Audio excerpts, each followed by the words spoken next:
ఈరోజు కదిరి టౌన్కు చెందిన బాల మురళీకృష్ణ అలియాస్ బాలు అనే వ్యక్తిని కలెక్టర్ గారి ఆర్డర్స్ మేరకు ప్రివెన్షన్ డిటెన్షన్ కింద కడప సెంట్రల్ జైలుకు తరలిస్తున్నాం.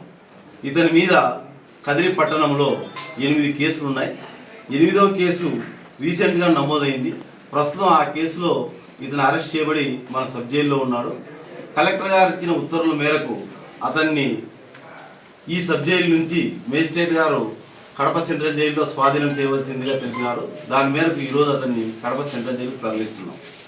ముఖ్యంగా కదిరి పట్టణంలో కానీ, కదిరి చుట్టుపక్కల కానీ, కదిరి సబ్ డివిజన్లోని సంఘ వ్యతిరేక శక్తులకు, చట్టాన్ని వ్యతిరేకించే వారికి హెచ్చరిక ఏమనగా, మీరంతా కూడా పలు నేరాల్లో పాల్గొన్నారు, అది మీకు తెలుసు. మీరు ఇప్పుడు ప్రజాశాంతికి భంగం కలిగించకుండా ప్రశాంత వాతావరణంలో ఉండాలి. ఎవరైనా పలు నేరాల్లో పాల్గొని ప్రజాశాంతికి భంగం కలిగిస్తే తప్పనిసరిగా వారి మీద చట్ట పరిధిలో చర్యలు తీసుకుంటాం. ఇప్పటికే మన సబ్ డివిజన్లో అబూబకర్, మెగా అంజాద్ అనే ఇద్దరిని పీడీ యాక్ట్ కింద తరలించడం జరిగింది. ఇతను 3వ వ్యక్తి బాల మురళీకృష్ణ. ఇంకా కొంతమంది మీద కూడా గుర్తించినాం.